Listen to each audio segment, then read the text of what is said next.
Okay, rule number 9 is stated here, the dead ball in play. So first on the list is the ball is dead. Okay, paano natin malalaman or ma-identify if the ball is dead? So, the ball is dead and not in play in the following circumstances. What are those? Letter A, when the ball is battled illegally. Una yon.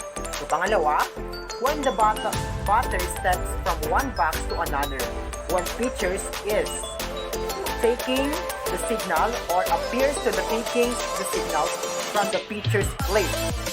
Step on the pitching plate. But there are only players lang na ano dito, which is players lang na pwede dito. So, next is when no pitch is declared. And when a pitch ball touch any part of the batter's person or clothing, whether the ball is struck or not. Okay. Next is when a foul fly ball is not caught, and when the offensive team causes interference. Okay, yun po. Then, ball is in play. Okay, ito naman ang ball is in play. The ball is in play in the following circumstances. Okay, here is the circumstances. At the start of the game and each half inning, when the pitchers has the ball while standing in his pitching position and the plate umpire has called play ball. Okay, play ball. Pag ang nagtawag ang umpire ng play ball. So next is when the infield fly rule is enforced. Yun. This is considered as a ball is in play. And next is when a throw ball goes past a fielder and remains in a playable territory. And next is when a fair ball strikes an umpire or a runner on fair ground after. Okay. Now we proceed to the dead ball. Okay. The dead ball naman is there are 5 situations where in a violation of the rules occurs. An umpire recognizes it and the ball remains alive until the conclusion of the play. These situations are an illegal pitch, catches obstruction, plate umpire interference, obstruction, detached equipment contacting a thrown ball, a pitch ball, or a fair batted ball. So, now, proceed to rule number 10, which is all about the umpires. Kanina, or on my last discussion, I also discussed the rule of the players, the coaches, and the other rules that is really necessary to the game. Now, alamin naman natin ngayon kung ano ba ang role naman ng ating umpire. Okay, which is ang nagpapagalaw sa game na ito. Okay, the umpire are the representative of the league or organization by which they have been assigned to a particular game and as such are authorized and required to enforce each section of these rules. Okay, yun po si umpire. Okay, they have the power to order a player, coach, captain, or manager to do or omit, do not any acts or which in their judgment is necessary to give force and effect to one or all of these rules and inflict penalties as herein prescribed. Okay, those are the rule or yung mga gawain or pwedeng gawin ng isang umpire. Either sa coaches, sa player, sa captain, or sa manager ng mga players. Now, this should be know about the information about the umpires. Okay, there's so much about the umpires. The umpire should not be member of either team. Okay, bakit? Kasi syempre, parang magiging bias naman kung member siya ng isang team. So dapat, the umpire should nasa specific organization talaga siya na kung saan wala siyang pinapanigan to both team in order to play the game equally and pair. Okay, fairness. Okay. Examples. Example nito, player, coach, manager, officer, score, or sponsor. Okay. Hindi dapat ganon. Oh. Okay, the next is the umpire should be sure of the date, time, and place of the game and should arrive at the playing field 20 to 30 minutes ahead of time. Start the game and leave the field when the game is over. Okay, yun po. Dapat si umpire is always conscious on his time or her time. Okay. Okay. Next is the male and female umpire must wear. What are those? Okay. A powder blue long or short shirt. Okay. There are prescribed wearing of our umpires so that they will be able to identify and they will be able to recognize that is an umpire. Okay. That may be blue socks. That may be blue socks and slacks. Okay. Those are the wearing of the mga umpire. So, exception, medical alert bracelets and or another necklace. Also, they should not wear those accessories na pwedeng makaharm sa kanila because a player or either a player, diyan sila pwede gumamit. And also, those umpires should not be permitted to bring their accessories inside the game. Okay, next, the plate umpire. Okay, who is this plate umpire? Okay, plate umpire should take a position in back of the catcher. He shall have full charge of and be responsible for the proper conduct of the game. Yun po si plate umpire. Should be responsible and dapat nandun yung magandang gawa or action niya as an umpire. Okay. Shall call all balls and strikes. Okay, yan po. Siya po nagtatawag ng mga balls and strikes in plate umpire. Shall by agreement and incorporation with the base umpire, all plays, hit balls, fair or foul, legal or illegal call fouls, ay balls. Yan si plate umpires. So next is, kilalanin naman natin si base umpire. Okay. The base umpire shall take such position on the playing field as required in accordance with the relevant umpire systems. Okay. Shall assist the plate umpire in every way to enforce the rules of the game. Okay. Si base umpire is the one who are assessing the plate umpire. Okay. Okay. Now, this is the responsibility of a single umpire. Okay. If only one umpire is assigned, his duties and jurisdiction shall extend to all points. Okay. Yun. Kapag mag-isa lang siya, syempre, yung duties niya and jurisdiction niya is may extend. So, malalawak. Either makukuha niya yung role ni base umpire, ni plate umpire, kasi nga, mag-isa lang siya. Okay, the umpire starting position for each pitch shall be from behind home plate. Okay. Now, change of umpires. Ito naman yung pag-change ng umpire. Umpires cannot be changed during a game by consent of the opposing team unless an umpire is incapacitated by injury or illness. Okay. May mga bagay kapag nag-change tayo ng umpires, dapat or hindi pwede na ginaano lang, parang consent lang ng other team. Dapat si umpire, pag nag-change ng umpire, there are some rules na ginagamit talaga or ginasunod para mag-change tayo ng umpire. So, kapag si umpire hindi na kaya or may sakit ba siya or nagkaroon ba siya ng injury, that was the time that we will change our umpires. Now is umpire's judgment. Okay. There shall be no appeal from any decision of any umpire on the grounds that he was not correct in his conclusion as to whether a basketball was fair or foul. Okay, yan. Dapat si umpire hindi yung question kasi siya yung may alam at siya yung dapat nag-decision kung ano ang mangyayari sa game. But in accordance to the rules ng isang laro. Okay, yun si umpire.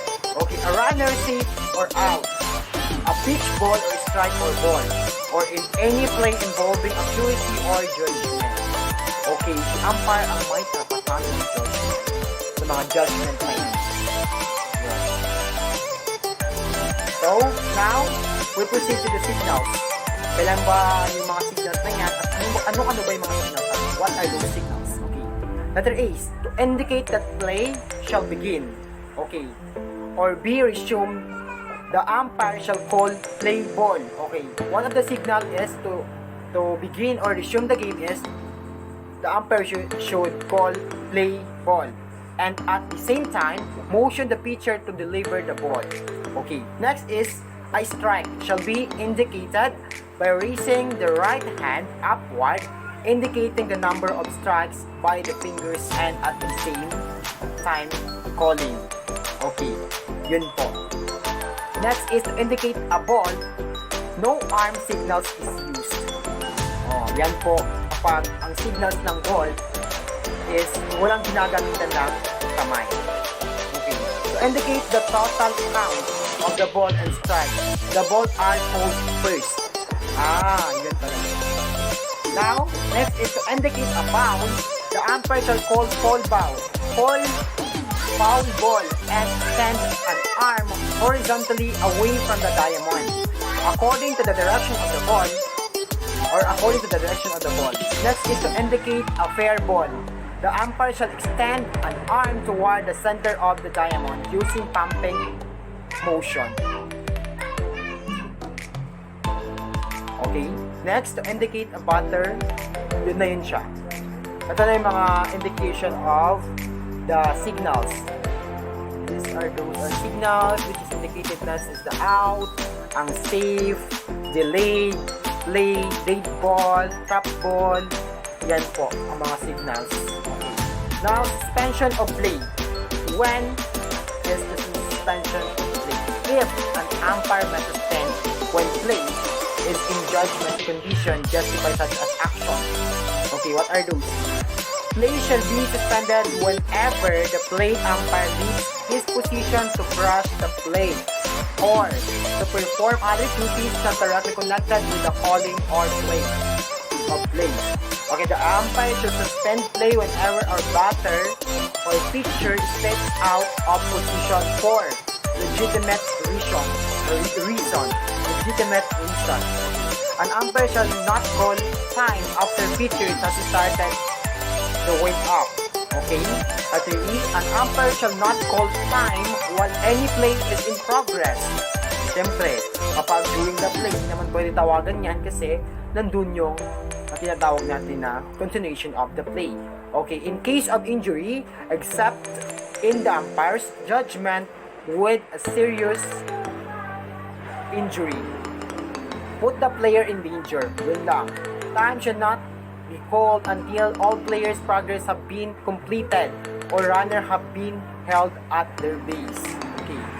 Di basta-basta magsisimula ang time kapag hindi kompleto ang mga players. Siyempre, for the fairness of everyone and everyone. Yun. Now, we proceed to rule number 11, which is all about the protest. What are these protests? Okay. With protest, number 1 is protest that will not be received. Okay.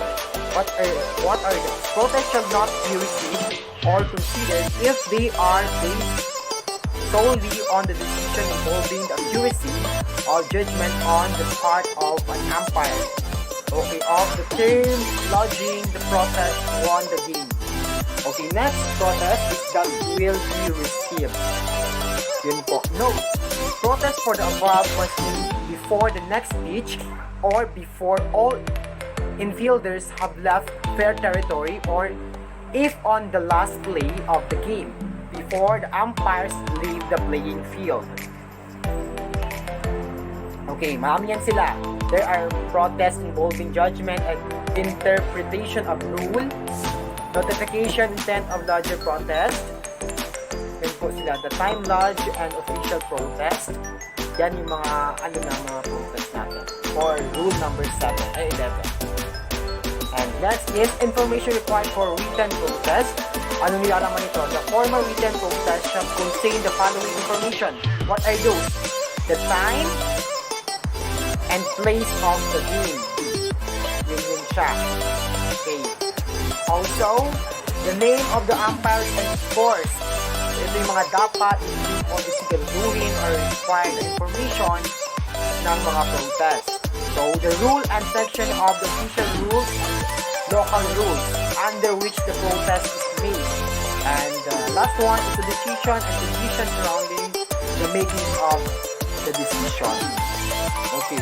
Also, results of protest. What is this result of protest? The decision made on the protested game must result in one of the following. The protest is found invalid and the game score stands as played. Yon. So lastly, the rule number 12 is all about the scoring. Dito natin malalaman kung paano ba gina-scorean or how we identify the scoring sa game na ito. Okay. The official scorer. Okay, official scorer shall keep records of each game as outlined in the following rules. Okay. Okay, first rule is shall have the sole of authority to make all decisions involving judgment. For example, this is the scorer responsible to determine wherever a batter advanced to first base is the result of a hit or an error. However, a scorer shall not make a decision which conflicts with the official playing rules or with an umpire's decision. Okay, yeah. Next is the box score. Each player's name and position or position to be played shall be listed in the order in which he batted or would have batted unless the first place legal substituted, ejected, or removed from the game, or the game ends before his turn at bat. Okay, yun. Next is base hits shall not be recorded. Okay, dito naman hindi ma-recorded ang base hit if a base hit shall not be scored in the following cases. Okay, this is the cases when a runner is forced out by battle ball. Okay, or would have been forced out except for fielding error. Okay, next is when a player fielding a battle ball retires a preceding runners with ordinary effort. Next, when a fielding ball is an attempt to retire a preceding runners and in the scorer's judgment, the runner could have been retired at first base. Okay. Also, pitcher credited with a win. Okay. Dito lang makikredited ang win ng pitcher. A pitcher shall be credited with a win in the following situation. This is the first situation. When he is the starting pitcher and has pitched at least 4 innings, and his team was not only in the lead when he is replaced, but remains in the lead for the remainder of the game. Second situation is when a game is ended after 5 innings of play and the starting pitcher has pitched at least 3 innings and his team scores more runs and the other team, then the game is terminated. Okay. Next one is pitcher charged with a loss. Okay. A pitcher shall be charged with a loss regardless of the number of innings he has pitched. If he is replaced when his team is behind in the score and his team thereafter failed to the score or gain the lead. So the summary of this game, okay, are the following. Okay. The score by innings and the final score. The runs battled in and by whom hit. 2 base hits and by whom hit. 3 base hits and by whom hit. Yan po yun sila. Yung mga summary kung saan yung mga hits ng mga mga players ay nandito na. So yan po. So lastly is stolen bases. Stolen bases are credited on a runner whenever he advances 1 base being added by a hit, a put out or an error, a force out or a fielders choice, a pass ball, a wild pitch, or an illegal pitch. This includes a batter runner advancing to the second on an awarded base on balls. Okay, recorded for forfeited games. All records of forfeited games shall be included in the official records except that of a pitcher's won-loss record.